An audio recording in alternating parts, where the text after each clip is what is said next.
Hello friends, welcome to our channel Filmy Twins. आज हम बात करने वाले हैं एक साइकोलॉजिकल हॉरर मूवी के बारे में जिसका नाम है ए क्योर फॉर वेलनेस। ये फिल्म 2016 में रिलीज हुई थी। इस मूवी में एक ऐसे वेलनेस सेंटर को दिखाया जाता है जहां एक बार जाने के बाद कोई भी वापस लौटकर नहीं आना चाहता है। इस मूवी को IMDb में 6.4% मिली हुई है और 81% गूगल यूजर्स ने इस मूवी को लाइक किया है। स्टोरी स्टार्ट करने से पहले आप लोगों से मेरी एक रिक्वेस्ट है, अगर कोई मेरे चैनल को पहली बार देख रहा है तो प्लीज़ मेरे चैनल को सब्सक्राइब कर दीजिएगा और बेल नोटिफिकेशन को ऑन कर दीजिएगा। स्टोरी की स्टार्ट होते ही हमें एक यंग एम्बिशियस लड़के को दिखाया जाता है जिसका नाम है Lockhart. Lockhart financial service company में एग्जीक्यूटिव पोस्ट में है और उसे कंपनी के बोर्ड ऑफ मेंबर्स की मीटिंग में बुलाया जाता है और उसे कहा जाता है कि उनकी कंपनी और एक कंपनी के साथ मर्ज होने वाली है और कंपनी की कुछ इम्पोर्टेंट फाइल्स को साइन करने के लिए वहाँ के CEO मिस्टर पेम्ब्रुक की साइन चाहिए होती है। लेकिन पेम्ब्रुक गए होते हैं स्विट्जरलैंड की एक वेलनेस सेंटर के स्पा में अपनी मानसिक थकान दूर करने 2 हफ्ते के लिए। लेकिन जब कंपनी के बोर्ड ऑफ मेंबर्स को पेम्ब्रुक की एक चिट्ठी मिलती है जिसमें लिखा होता है कि वो अभी वापस नहीं आना चाहते हैं, तो बोर्ड ऑफ डायरेक्टर्स लॉकहार्ट को स्पा में भेज देते हैं पेम्ब्रुक को वापस न्यूयॉर्क लाने के लिए। तो इसके बाद लॉकहार्ट स्विट्जरलैंड आ जाता है और एक टैक्सी रेंट करके निकल आता है स्पा के लिए, जहाँ गांव से दूर ऊपर एक हिल पर था। जाते टाइम एक गांव वाला उनकी टैक्सी पर पानी का गुब्बारा मारता है। ये देखकर लॉकहार्ट ड्राइवर को पूछता है कि उसने ऐसा क्यों किया। ड्राइवर उसे बताता है हिल में रहने वाले लोगों के लिए गाँव वालों का ऐसा बर्ताव का कारण उनका 200 साल पुराना हिस्ट्री है। अभी जो स्पा है वो बहुत साल पहले एक किला हुआ करता था जहाँ नवाब रहा करते थे। वहाँ का आखिरी नवाब अपनी ब्लड लाइन को लेकर बहुत पर्टिकुलर था। उसका मानना था कि बस उसकी खुद की बहन ही उसके बच्चे की माँ बन सकती है। लेकिन शादी वाले रात को गांव वाले किले में आ जाते हैं और नवाब की बहन को उसी के सामने जिंदा जलाकर मार देते हैं और किले को भी आग लगा देते हैं। अब यही इंटरेस्टिंग कहानी सुनते हुए लॉकहार्ट स्पा में पहुंच जाता है, लेकिन विजिटर आवर्स खत्म हो जाने के कारण उसे पेम्ब्रुक के साथ मिलने नहीं दिया जाता और उस स्पा के मैनेजर डॉक्टर पीटरसन को बताता है कि वो बहुत दूर से आया है पेम्ब्रुक को किसी बहुत ज़रूरी काम से वापस लेकर जाने के लिए। लेकिन पीटरसन बताता है कि पेम्ब्रुक शाम के 7 बजे अवेलेबल होंगे, तब तक वो वेट कर सकता है तो उन दोनों की मुलाकात करवा देगा। अब यह सुनने के बाद लॉकहार्ट राजी हो जाता है और क्योंकि वहाँ में नेटवर्क की प्रॉब्लम होता है तो वो कॉल करने के लिए वापस होटल लौट रहा है, जहाँ निकलते ही रास्ते में उसकी कार की एक्सीडेंट हो जाता है। 3 दिन बाद लॉकहार्ट को सेंस आ जाता है और वो अपने आप को स्पा में ही पाता है एंड तभी उसकी मुलाकात वहाँ की डायरेक्टर डॉक्टर हेनरिक वोल्मर से होता है, जो उसको बताता है कि एक्सीडेंट में उसका पैर टूट चुका है एंड ये खबर उन्होंने लॉकहार्ट के ऑफिस में भी दे दिया है, तो उसको ऑफिस की टेंशन लेने की ज़रूरत नहीं है। वो लॉकहार्ट को कुछ दिन उनके स्पा का ट्रीटमेंट ट्राई करने के लिए कहते हैं। ढेर सारा पानी पीते रहने के लिए भी बोलते हैं क्योंकि वहाँ की पानी को बहुत खास और अच्छा माना जाता है हेल्थ के लिए। अब वॉल्मर के रूम से चले जाने के बाद जब लॉकहार्ट पानी पी रहा था तब वो पानी में छोटा सा पब नोटिस करता है, लेकिन ज़्यादा ध्यान न देकर वो स्पा को एक्सप्लोर करने चला जाता है, जहाँ हर कोई पेशेंट स्पा के हाइड्रोथेरेपी ट्रीटमेंट से बहुत खुश नज़र आ रहा था। लॉकहार्ट स्पा में घूमते हुए स्टीम बाथ के ओर चला जाता है एंड वहाँ उसकी मुलाकात पेम्ब्रुक के साथ होती है और वो दोनों कंपनी के इश्यूज के बारे में बात करने लगते हैं एंड लॉकहार्ट फाइनली पेम्ब्रुक को मना लेता है न्यूयॉर्क जाने के लिए। इसके बाद लॉकहार्ट की वहाँ की कुछ मरीजों के साथ भी जान पहचान होती है, जैसे कि मिस्टर वॉटकिंस और एक प्यारी सी लड़की है ना। वो उन सबको वापस न्यूयॉर्क चले जाने के बाद बताता है, जहाँ बाकी लोग सुनकर बहुत खुश हो जाते हैं, लेकिन हैना कहती है कि यहाँ से आज तक कोई भी वापस नहीं गया। इसके बाद लॉकहार्ट पेम्ब्रुक को मिलने चला जाता है, लेकिन पेम्ब्रुक उसको कहीं नहीं मिलता है। वो सीधा डाइनिंग हॉल पर जाता है जहाँ सब लोग डिनर कर रहे होते हैं। लॉकहार्ट वॉल्मर को पूछता है कि पेम्ब्रुक कहाँ है, जिसके रिप्लाई में वॉल्मर कहता है पेम्ब्रुक की हेल्थ पहले से ज़्यादा खराब हो गया है बिजनेस को लेकर डिस्कशन की वजह से। लेकिन लॉकहार्ट बोलता है कि वो अमीर पैसे वाले लोगों को लूट रहा है पानी के नाम पर, लेकिन वो कैसे भी करके पेम्ब्रुक को यहाँ से लेकर जाएगा। बट तभी उसके नाक से खून बहने लगता है और वो वहीं पर बेहोश हो जाता है। नेक्स्ट सीन में हमें दिखाया जाता है वाल्मर केबिन में लॉकहार्ट का चेकअप कर रहा था। चेकअप के टाइम लॉकहार्ट हेना की फोटो वाल्मर की टेबल पर नोटिस करता है। हेना के बारे में पूछते ही वाल्मर उसे स्पेशल केस बताता है और लॉकहार्ट के एक्सीडेंट के टाइम कुछ लिए गए टेस्ट रिजल्ट अच्छी ना होने के कारण वाल्मर उसे हाइड्रोथेरेपी के लिए सजेस्ट करता है, जिसमें लॉकहार्ट राजी हो जाता है और साथ ही साथ पेम्ब्रुक का फाइल भी चोरी कर लेता है। इन सब चीज़ों के बीच लॉकहार्ट और एक चीज़ काफ़ी नोटिस करता है। वाल्मर, पीटरसन और वहाँ के स्टाफ एक ब्लू बोतल से ड्रॉप लेते रहते हैं, जिसको वो लोग विटामिन्स कहते हैं।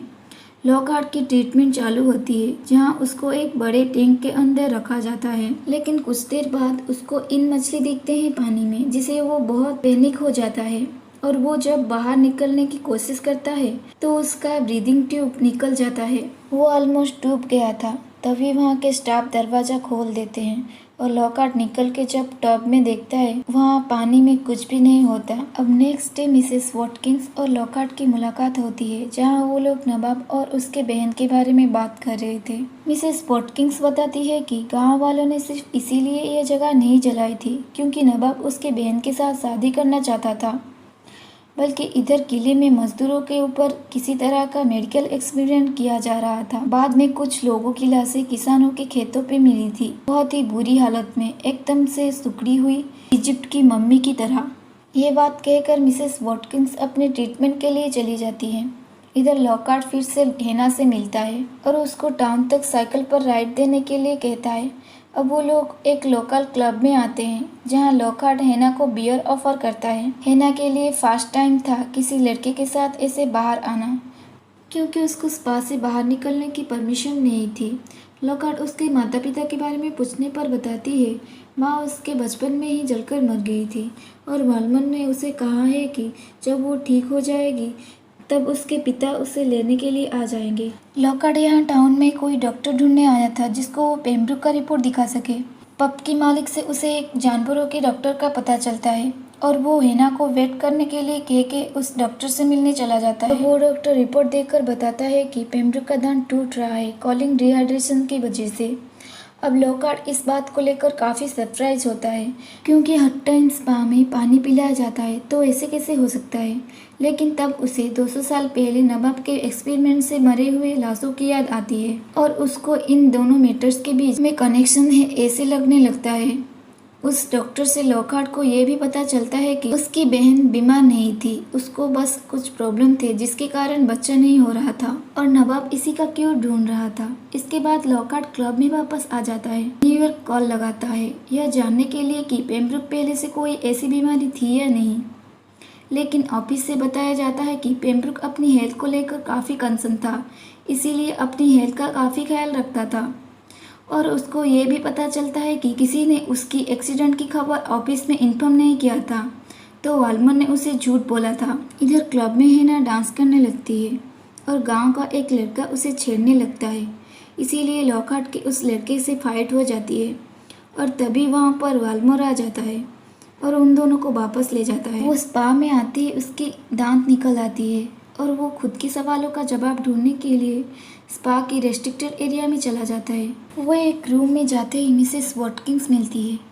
वो बताती है कि नवाब की बहन प्रेग्नेंट थी, लेकिन गांव वालों ने पेट में से गर्भ को काटकर पानी में फेंक दिया था, लेकिन तब भी वो बच्चा सर्वाइव कर गया था। लॉकहार्ट और एक रूम में जाते ही उसे पेम्ब्रुक के साथ साथ और भी कई सारे पेशेंट दिखते हैं एक वाटर टैंक के अंदर, जो कि सब डेड नजर आ रहे थे। अब उस रूम से निकलते वक्त वाल्मर उसे देख लेता है और उस एक रूम में ले जाकर जबरदस्ती उसका और एक दांत ड्रिल करके उखाड़ने लगता है, लेकिन लॉकहार्ट जैसे तैसे करके बाहर निकल आता है और उसी ड्राइवर के कार में बैठकर टाउन चला जाता है पुलिस के पास।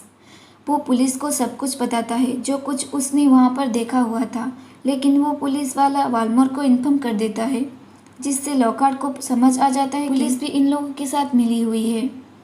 वहाँ पर पेम्ब्रुक भी आ जाता है, जिसे लॉकहार्ट ने डेड समझा था। पेम्ब्रुक उल्टा लॉकहार्ट पर ही ब्लेम देता है। वो कहता है कि लॉकहार्ट उसे जबरदस्ती यहाँ से ले जाना चाहता है। अब लॉकहार्ट परेशान हो जाता है उसके पास कोई चॉइस नहीं रहता है सिवाय वाल्मर के साथ वापस लौट जाने के। इसके बाद लॉकहार्ट की प्रॉपर हाइड्रोथेरेपी स्टार्ट होती है और वो भी धीरे धीरे पेम्ब्रोक की तरह ही यकीन करने लगता है कि वो सच में बीमार है और उसको ठीक होने के लिए इधर ही रहना चाहिए। लेकिन एक दिन उसको अपने पिता की याद आती है जिन्होंने अपने ऊपर लगा गए फेक एलिगेशन के चलते सुसाइड कर लिया था। लेकिन लॉकहार्ट डिसाइड करता है कि वो होप नहीं छोड़ेगा और सच्चाई जानकर रहेगा और वो अपने पैर पर लगे प्लास्टर को भी खोल देता है जिससे पता चलता है कि उसकी पैर कभी टूटी ही नहीं थी। अब वो एक रेस्ट्रिक्टेड क्वार्टर में चला जाता है जहाँ वो रोज रात को बॉडीज को ले जाते हुए देखता था, जहाँ उसको बाकी लाशों के साथ मिसेस वॉटकिंस की लाश भी सूखी हुई मिलती है और वो उन लाशों को पानी में फेंकते हुए भी देखता है, जिसके बाद ईल मछली उन बॉडीज को खा जा रहे थे। तभी वहाँ का केयरटेकर उस पर हमला कर देता है, लेकिन लॉकहार्ट उसको मारकर वहाँ से निकल आता है। सूबेदार हैना को दिखाया जाता है स्विमिंग पूल में, जहाँ उसको पहली पीरियड्स आ जाती है और तभी वहाँ पूल में ईल मछली आ जाते हैं। हैरानी की बात यह है कि ईल मछली उसके ऊपर हमला नहीं करते और उसके चारों तरफ घूमने लगते हैं और वो डर जाती है और पूल से बाहर आ जाती है। लेकिन हैना को पीरियड्स का कोई भी आइडिया नहीं था, तो वो खुद को बीमार समझती है और वाल्मर को बताने डाइनिंग हॉल में चली जाती है। लॉकहार्ट भी डाइनिंग हॉल में आ जाता है और सारे पेशेंट के सामने वाल्मर को सुनाने लगता है वो कैसे सबको बीमार कर रहा है। लेकिन स्ट्रेंज कि सारे पेशेंट उसी के एग्नेस्ट में चले जाते हैं और खुद को बीमार बताने लगते हैं, जैसे कि कोई उनको हिप्नोटाइज कर दिया हो। अब लॉकहार्ट की आंख फिल्टरेशन रूम में खुलती है। वाल्मर जबरदस्ती एक ट्यूब उसके मुंह में घुसा देता है जिससे कि वो ईल वाला पानी उसके बॉडी में जा सके और पसीने के रूप में फिल्टरेशन होके क्यूर बन जाए और उसी क्यूर को वो लोग विटामिन कहते हैं। इस बार वाल्मर लॉकहार्ट के लगे गए सारे एलिगेशन को कबूल करता है। ऐसे वो नवाब के किए गए इन्वेंट को यूज कर रहा है, ऐसे लोगों को यूज करता है जो कि पैसे वाले हैं और उनको देखने वाला कोई नहीं है। नवाब जो कि जबरदस्ती गांव वालों के साथ करता था, लेकिन वाल्मर सबको बिलीफ दिलाता है कि वो लोग बीमार हैं और ये सब एक थेरेपी का ही पार्ट है। वाल्मर ईल मछलियों के बारे में भी बताता है कि कैसे ईल मछलियाँ कुछ ही साल सर्वाइव कर पाते हैं, बट इधर की पानी में 300 साल बचते हैं। ये ईल मछली वाला पानी इंसानों के लिए बहुत ही डेंजरस होता है, इससे इंसान हेलुसिनेट करने लगते हैं। जब ये ईल मछली वाला पानी को सही तरीके से इंसानों की बॉडीज में प्यूरिफाई कर लिया जाता है, इससे ये पानी शुद्ध हो जाता है और ये लाइफ केविंग एसेंस बन जाता है, जो कि लॉकहार्ट एज ए विटामिन उन लोगों को लेते हुए देखता था। अब सीन चेंज होता है। अब वाल्मर हैना को एक ड्रेस गिफ्ट करता है और वो बताते हैं कि वो रेडी हो चुकी है। अब ये चीज़ हमें आगे पता चलेगी उसने ऐसा क्यों कहा था। इसके बाद हैना लॉकहार्ट से मिलने जाती है, जहाँ लॉकहार्ट के दांत फिक्स कर दिए गए थे। वो भी बाकी पेशेंट की तरह ही बात करने लगता है। अब रात को वाल्मर एक पार्टी थ्रो करता है स्पा की स्टाफ के लिए और हैना को एक रूम में लेकर जाता है। इधर लॉकहार्ट को मिसेस वॉटकिंस की बात याद आती है, जहाँ उन्होंने बोला था कि बच्चा सरवाइव कर गया है एंड मिसेस वॉटकिंस की पजल में से एक नोट मिलती है जहाँ लिखा था शी डज नॉट नो। अब ऑफिस में लॉकहार्ट को एक पुरानी तस्वीर दिखाई देती है जो कि किले को जला देने के बाद रिकंस्ट्रक्शन के टाइम था। उस पिक्चर में उसको एक आदमी दिखता है जिसका फेस बैंडेज से कवर था और उसके साथ एक बच्ची भी दिखाई देती है। लॉकहार्ट सब कुछ समझ आता है। अब यहाँ पर वाल्मर हैना के हाथ पैर बांध देता है और उसके साथ जबरदस्ती करने लगता है, लेकिन तभी वहाँ पर लॉकहार्ट आ जाता है और हैना को वाल्मर की बेटी बताता है। मतलब कि वो इतना पागल और सनकी इंसान था कि बहन और बेटी कुछ भी नहीं देखता था। फिर उन दोनों के बीच में फाइट शुरू हो जाती है। वाल्मर अपने मुंह से फेस स्किन निकाल देता है जिससे साबित होता है कि वाल्मर ही नवाब है। जो क्योर वो लोग हर टाइम लेते रहते थे, उसी की मदद से आग लगने के बावजूद भी नवाब बच जाता है और ये क्योर उसके बहन को भी दिया जाता था, इसलिए बच्चा भी सर्वाइव कर गया था। लेकिन आग लगने के बाद उसके बहन भी नहीं बच पाती है और उसी क्योर की वजह से नवाब और हैना 2 सेंचुरी तक सर्वाइव कर पाते हैं बिना किसी बुढ़ापे के। अब नवाब और लॉकहार्ट के बीच फाइट शुरू हो जाती है और लॉकहार्ट नवाब के ऊपर आग लगा देता है और हैना को बचाने चला जाता है, लेकिन आग धीरे धीरे पूरी स्पा में फैलने लगती है और नवाब भी अपनी बॉडी में लगी हुई आग को बुझा के लॉकहार्ट को इन मछली वाला पानी के पास लेकर आता है उसको उसमें फेंकने की कोशिश करता है और तभी हेना आ जाती है और उसके पिता को पीछे से मार देती है और नवाब उस पानी में गिर जाता है। इन मछली नवाब को खाने लगते हैं। अब लॉकहार्ट और हेना जल्दी जल्दी साइकिल लेकर स्पा से निकलने लगते हैं और तभी एक कार से उनकी टक्कर हो जाती है और कार में बोर्ड मेंबर्स निकलते हैं। वो लोग यहाँ पर आ गए थे क्योंकि पेम्ब्रुक और लॉकहार्ट की कोई खबर नहीं मिल रही थी, लेकिन लॉकहार्ट उनको साफ साफ बता देता है कि पेम्ब्रुक मर चुका है। बोर्ड मेंबर्स कोई ऑप्शन न देकर कार में लॉकहार्ट को उनके साथ चलने के लिए बोलते हैं क्योंकि कंपनी में जो भी इशू हुआ था उसका ब्लेम लॉकहार्ट को दे सके, ठीक वैसे ही जैसे उसके पिता पर दिया गया था। लेकिन लॉकहार्ट नहीं मानता है और हेना को साइकिल में बिठाकर वहाँ से चला जाता है। ये मूवी यहाँ पर ख़त्म हो जाती है लॉकहार्ट की फेस पर एक स्माइल के साथ। अगर आपको ये मूवी पसंद आई है तो लाइक शेयर कमेंट सब्सक्राइब करना ना भूलें।